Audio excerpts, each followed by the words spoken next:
Hello again, viewers. I'm just going to be taking care of a few matches before going after the Galactic Emperor. And while this first one is a generic Death Force fight, it went pretty well, so I'm going to show it. I'm using another Agency's Choice Force, this time opening with Sasuke, Kakeru's partner.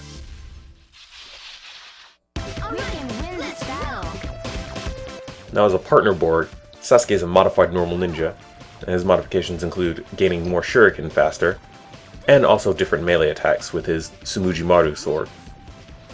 And while his jumping flip kick isn't quite as good as the normal ninja jumping slash, that spinning attack you saw earlier is one of the best attacks in the game. Now with good control, you can pretty quickly stun lock almost any Borg in the game with it. Although poor control will send you spinning off at nothing.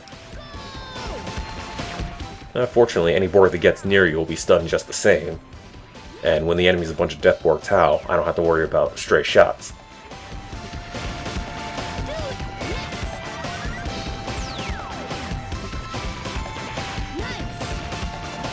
Now this is a little better example of just what the spinning attack is capable of. Of course, now that enemies with projectiles are on the field, I do have to be a little more careful throwing it out, or you just get pegged in the back like that. As a normal ninja, Sasuke doesn't have much HP or defense. Your best defense is your speed. Yeah, getting caught in a full storm of random slash like that is not good for your health. And as such, Sasuke goes down. But next up is Switching Ninja. And while the Ninpo Change X attack is really just more of a gimmick than anything, it has its fun moments. Like throwing an enemy off into the ether, or even switching enemies so they get hit with their own attack. Although of course that's incredibly rare, and I've never managed to record it.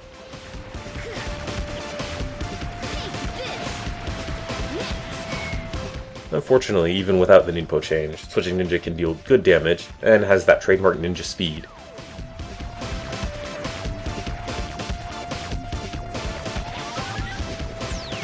Though I'm really just getting myself hit trying to screw around with changing. Although it is really funny to see the enemy get hit by attacks that were aimed at you.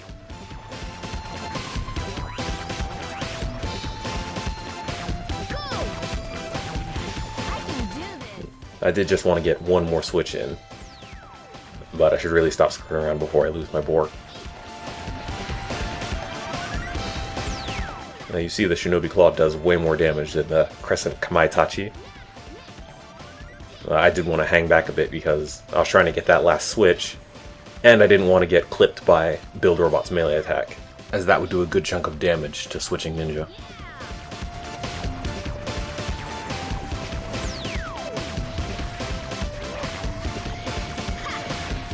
Fortunately, smaller Borgs get knocked around pretty easily, but with a Build Robot laser, Switching Ninja goes down. And next up is Kei, Usagi's partner Borg, a modified Battle Girl.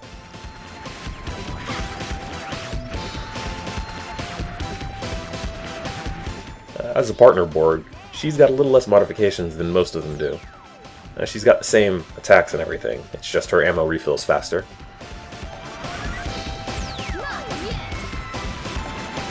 That works out well enough because Battle Girl is a really good Borg for the cost.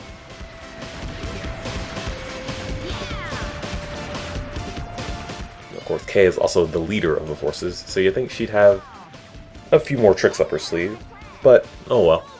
They can't all be Sasuke.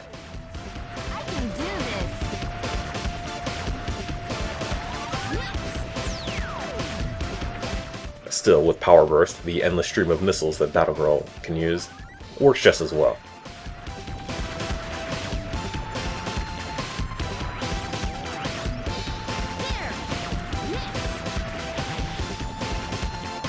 Though unfortunately, Kei and other Battle Girls don't have a lot of HP, and they don't quite have the ninja speed, so it's a bit more difficult to keep them alive.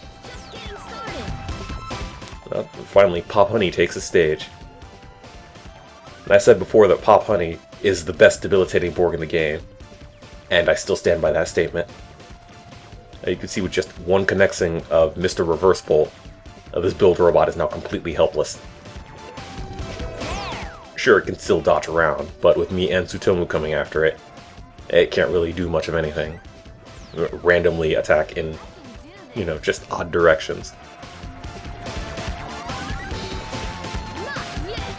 It tries to melee and doesn't get anywhere near me. And with that last cannon shell, that's game. Alright, there's gotta be a more efficient way.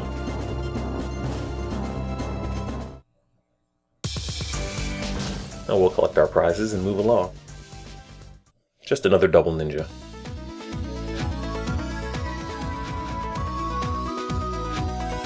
Up at this next fight, I found what I was looking for first try. It takes a bit to select the partner, but at the end I found a perfect one.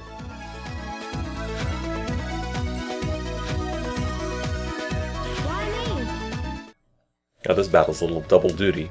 That shows why I like Drill Robot, and why I don't quite like the Akuma and Demon Samurai. Here I come. Yeah, obviously a Drill Robot against a bunch of Deathborg Omegas is overkill. But when partnered with Akuma Samurai there, you can see their swords are going to get really long really quick.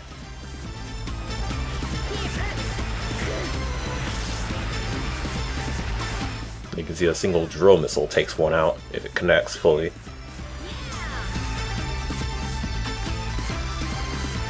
And while the normal knights of the next wave, with their shields and all, are going to be a little more difficult to hit, I'm not too worried.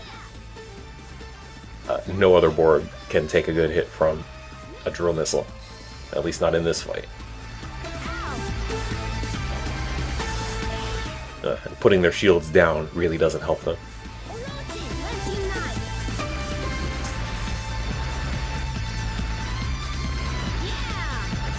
While hitting their shields does basically mean you aren't dealing any damage with that shot, it does lock them in place. So it lets your partner either get a hit on in, or you can move into a better position. Of course, now that I've taken out a few Borgs, and Orochi's Akuma Samurai has longer swords, you start to see why I don't like them quite so much. You're just trying to attack the enemy, and without even knowing where your partner is, you're still smacking them out of the air. Also, you may have thought I was exaggerating when I said you can have swords longer than the arena. I wasn't.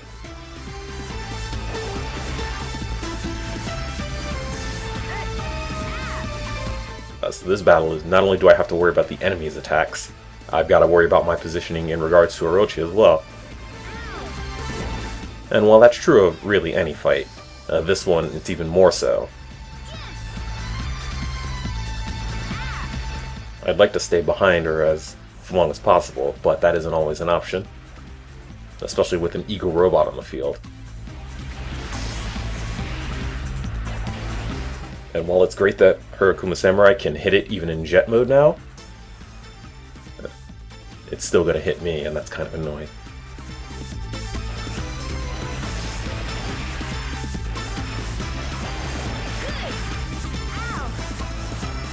No, of course it is just another primer in how powerful Drill Robot can be.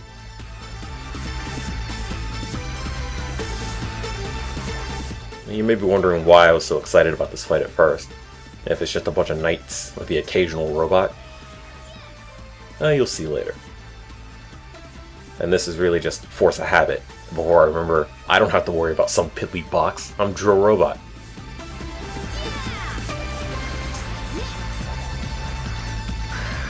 Though of course I can't get lazy, and getting in range of that hammer is not good.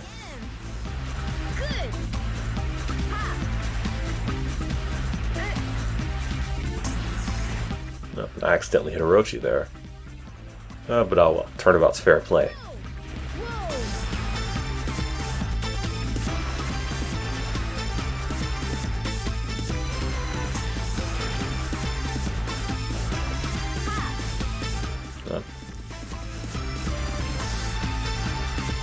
And with some more slashes, that last star hero goes down.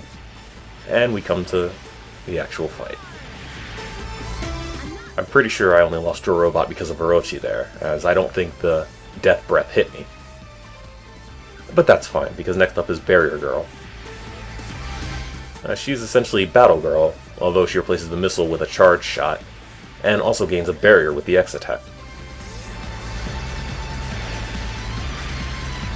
Now, the barrier is very useful, as enemies striking it doesn't build their power burst, and it also protects your HP.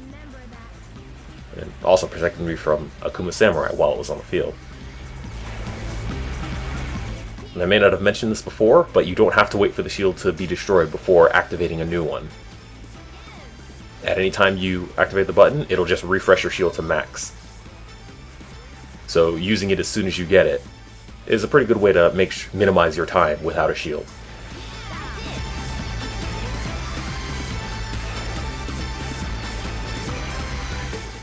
These death heads are a little more difficult to hit than I might have guessed. I do gotta lead my shots a bit more than I might have thought. But still, it's not too bad.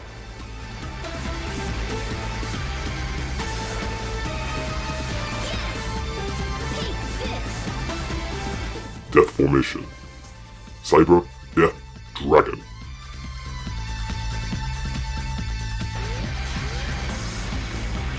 And I'm sure you could have guessed with the death heads, but this is why I wanted to see the fight.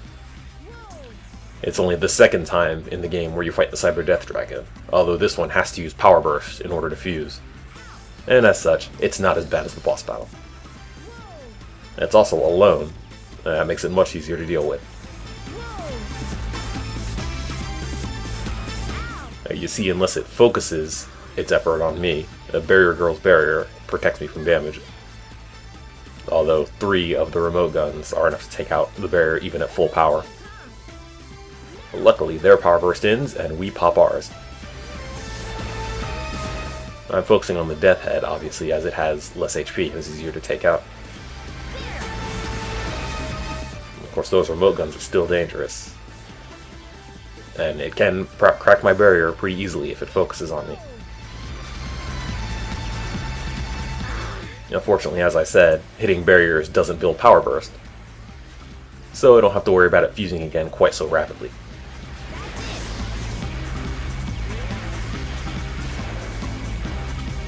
I'm just glad this Death Head is content to hang around this side of the stage. It'd be much more difficult to get a beat on it if it decided to fly around over where there's no elevation.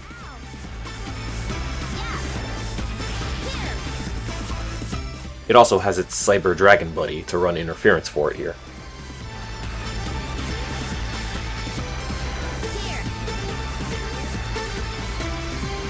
Still, I'm very glad the Cyber Dragon can't stomp on me. Well, it keeps getting in my way.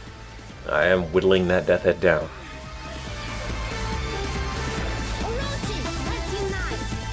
And hey, if we've got Power Burst again, why not use it? That would have ended the Death Head had it fired in the right direction. But no use crying over spilled milk. All that's left now is eliminating the Cyber Dragon. And really, it's in no position to fight back, and it's got no support, and it's been critically injured. This fight is ours to lose. And with that, it's game. We showed them! We'll never lose.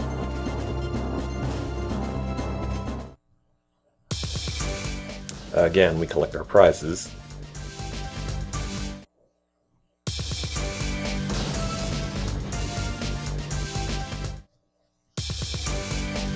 Really, aside from the dragon parts, nothing too amazing.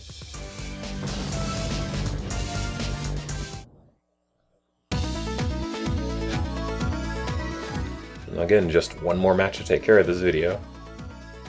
And it seems that first elite unit didn't learn their lesson. Or maybe they did, and some wannabes want to come and try and play for the title. Wouldn't want that.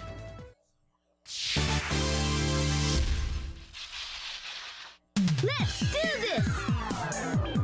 Now, I teased it before, and this is a fight where I didn't want to leave it hanging, so here's why Tau Master is one of my favorite Borgs.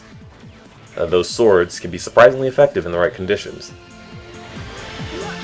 And even with just melee attacks, Tao Master can put out a lot of damage really quickly in the right conditions.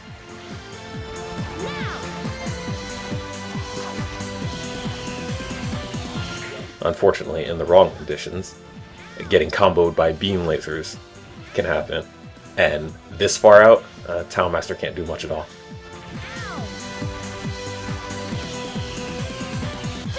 Still, I guess it's good that the enemy's putting up a fight. And with that, Tao Master's down. Next up, Planet Hero. As I said before, Planet Hero is the better of the two size change heroes. Which is just fine, because now I can take out these beam wing jerks.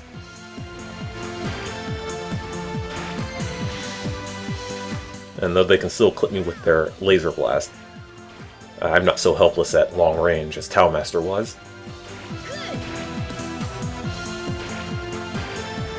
Of course, being big lets me easily close the gap between them. Though even while small, I can fly around pretty readily. Not as good as them, but they can't get away from me as easily.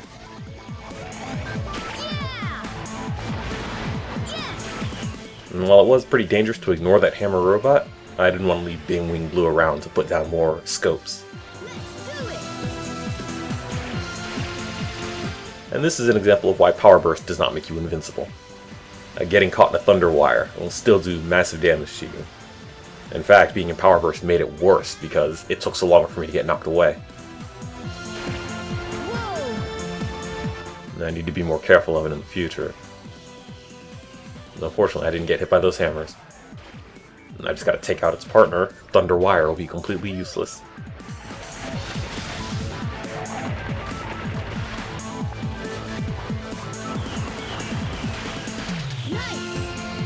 And with the Hammer Robot gone, all that's left is a Thunder Robot on its own. And your size change wearing off in the middle of a melee combo is pretty obnoxious, as it can lead you to miss.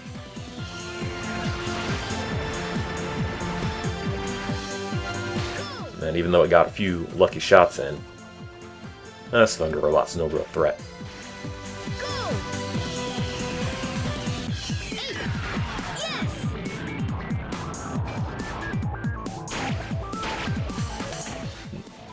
Now we got some more Kuma Samurai.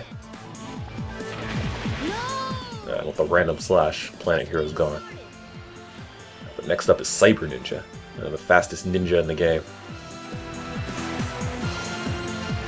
There's a reason Cyber Ninjas were in the first Elite Unit battle. Because they're really good. And they're fast and do high damage, and they even got decent HP for Ninja Borgs. While getting knocked around by those lasers could be dangerous. Akuma Samurai can't follow it up on their own like that. And when there's only one, Plasma Attack will hold it in place pretty easily. Now, the Cyber Stars are a bit more difficult to connect with. And Plasma Tackle only works if it goes in the right direction. But still, I'm not too worried about this one.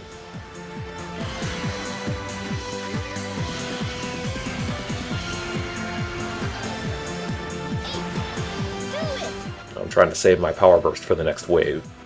That's why I'm not using it here. And with another hit of Cyber Ninpo, we get to it.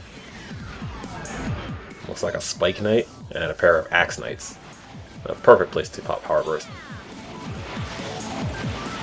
When it's in a Spike Ball, it doesn't have a shield, and Axe Knights never carry one.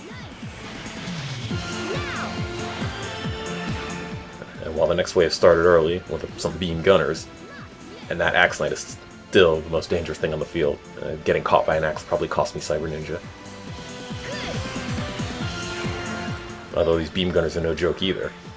Getting caught by their lasers would probably cost me Cyber Ninja too. And it does. And then next up, the Samurai Shogun. Come on. Are you really surprised at why he shows up on an elite unit? I'm just glad the enemy didn't think to use one against me. Or rather, more than one. Eesh, that would have been a nightmare.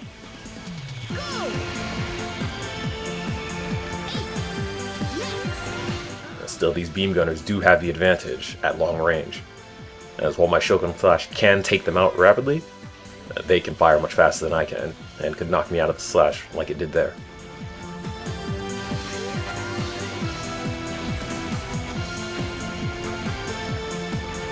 This is a game of rocket tag, and I win.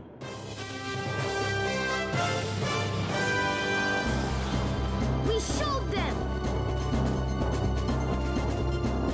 And with that, I fought the last unique match in Gacha Force, aside from the final boss. While a few more generic Death Force matches crop up just to build your GF energy and gain more Borgs, for the most part this is the end of the game. The only question is, should I show off more of the agency's choice, or defeat the Galactic Emperor once and for all? Let me know, and thanks for watching.